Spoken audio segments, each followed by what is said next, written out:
Hi hello friends, இன்றைக்கி நம்ம என்ன பார்க்க போகிறோம்னா காலிஃப்ளவர், உருளைக்கிழங்கு, கேரட் மூணையும் சேர்த்து ஒரு குருமா எப்படி பண்ணுறதுன்னு பார்க்கலாம். வெஜ்ஜு குருமா இது. இப்போ அதுக்கு தேவையானதை நான் எடுத்துருக்கேன். நான் வந்து ஒரு காலிஃப்ளவரை இந்த மாதிரி கட் பண்ணி நல்லா வாஷ் பண்ணி வச்சுருக்கேன். சுடுதண்ணியில் வாஷ் பண்ணி வச்சுருக்கேன்.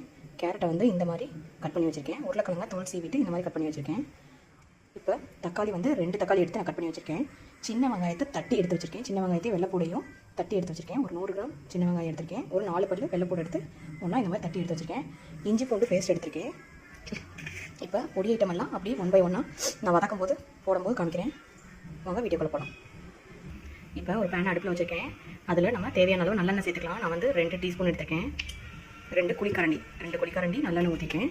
எண்ணெய் காஞ்சதும் நம்ம வந்து 3 கிராம்பு, சின்ன பட்டையாக ஒரு பட்டையாக உடச்சி வச்சுருக்கேன். 2 கடுகு உளுந்தம் பருப்பு. இதை வந்து எண்ணெய் காஞ்சதும் சேர்த்துடலாம். எண்ணெய் காஞ்சிருச்சு. இப்போ நம்ம எடுத்து வச்ச ஐட்டத்தை சேர்த்துடலாம்.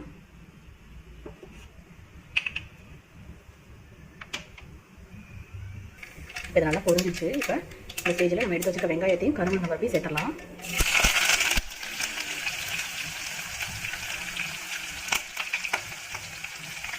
நான் வந்து இடிச்சு வச்ச வெங்காயத்தை கூட தாளிப்புக்காக கருவேப்பிலை சேர்த்துருக்கேன். வெங்காயம் நல்லா பச்சை வாசம் போகிற அளவுக்கு வதங்கணும். இது கூடவே இஞ்சி பூண்டு விழுதையும் சேர்த்துக்கலாம். நான் வந்து 1 டேபிள் ஸ்பூன் அளவுக்கு இஞ்சி பூண்டு விழுதை சேர்க்குறேன்.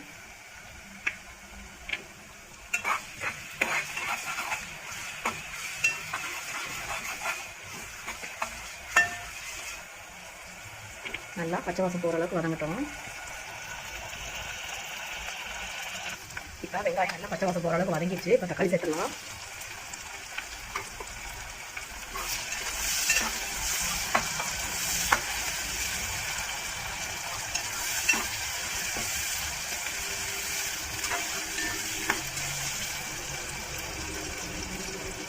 இப்போ இந்த தக்காளி வேகிற ஸ்டேஜ்லேயே நம்ம காயையும் இதிலே சேர்த்துட்டோம்னா நல்லா இதோடய சேர்த்து நல்லா வெந்துடும். அதனால் காய் ஐட்டம் எல்லாத்தையும் இதிலேயே சேர்த்துறேன்.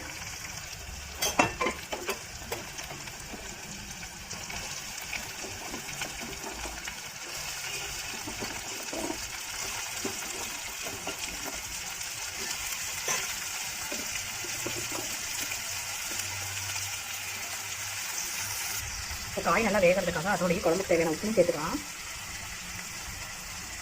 ஒரு 1/4 டீஸ்பூன் மஞ்சள் தூள் சேர்த்துக்கிறேன். இதை நல்லா வதக்கி விட்டுக்கலாம்.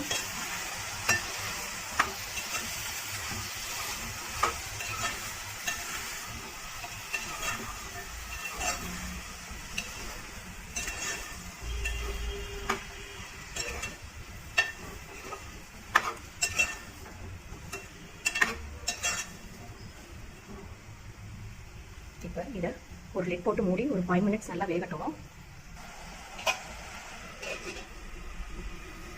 மீன்வைல் இந்த சமயத்தில் நம்ம என்ன பண்ணலாம்னா தேங்காய் பேஸ்ட்டை வந்து அரைச்சிட்டு வந்துடலாம். நான் வந்து தேங்காய் பேஸ்ட் அரைச்சி வச்சுருக்கேன். இப்போ இதில் வந்து என்னென்ன சேர்த்துருக்கேன்னா ஒரு 10 தேங்காய், கொஞ்சமாக சோம்பு, கொஞ்சமாக சீரகம், கொஞ்சமாக கசகசா சேர்த்து 2 முந்திரி பருப்பு போட்டு நல்லா நல்லா மையாக அரைச்சி எடுத்து வச்சுருக்கேன். இப்போ அந்த காய் வெந்ததுக்கப்புறம் இதை சேர்த்துடலாம். 5 மினிட்ஸ் ஆயிடுச்சு. பார்த்தீங்கன்னா காயெல்லாம் நல்லா அரை பதத்துக்கு வெந்துச்சு.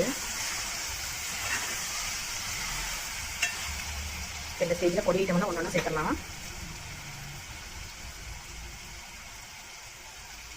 நான் வந்து வரமிளகாத்தூள் வந்து 1 டீஸ்பூன் சேர்த்துக்கிறேன். மல்லித்தூள் 1 டீஸ்பூன். குழம்பு மிளகாய்த்தூள் 2 டீஸ்பூன். அதாவது வீட்டில் அரைச்ச குழம்பு மிளகாய்த்தூள் 2 டீஸ்பூன்.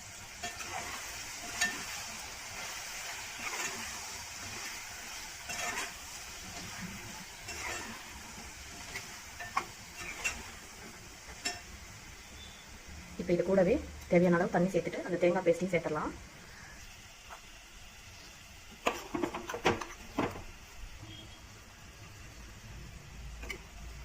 இப்போ தேவையான தண்ணி ஊற்றிக்கலாம். நான் வந்து மிக்ஸி ஜாரை கழுவி அதில் இருக்க தண்ணியே ஊற்றிட்டேன். இது நல்லா கிண்டி விட்டுக்கலாம். இது வந்து ஒரு 15 மினிட்ஸ் நல்லா கொதிக்கட்டும். ஒரு லிட் போட்டு மூடிடலாம். நல்லா கொதிச்சு எண்ணெய் பிரிஞ்சு மேலே வரும். அந்த ஸ்டேஜில் ஆஃப் பண்ணிவிட்டு எப்படி இருக்குன்னு காமிக்கிறேன். 15 மினிட்ஸ் நல்லா கொதிச்சிருச்சு. இப்போ எப்படி இருக்குன்னு பார்த்துக்கலாம். பார்த்தீங்கன்னா நல்லா எண்ணெய் பிரிஞ்சு நல்லா கொதி வந்து நல்லா வெந்துச்சு. காய்கறிலாம் பார்த்தாலே உங்களுக்கு தெரியும். இப்போ இந்த ஸ்டேஜில் கொஞ்சமாக மிளகுத்தூள் சேர்த்துக்கலாம். அதோட டேஸ்ட்டே அதுதான். மிளகுத்தூள் கொஞ்சமாக சேர்த்து கொத்தமல்லி தலையும் புதினா தலையும் போட்டு இறக்கிட வேண்டியதான். அவ்வளோதான், அருமையான காலிஃப்ளவர் உருளைக்கிழங்கு கேரட் போட்ட ஒரு குருமா வந்து ரெடி ஆயிடுச்சு. நீங்கள் இதே மாதிரி வீட்டில் எப்படி இருக்குன்னு செஞ்சு பார்த்துட்டு கமெண்ட்ஸில் சொல்லுங்கள். தேங்க்யூ.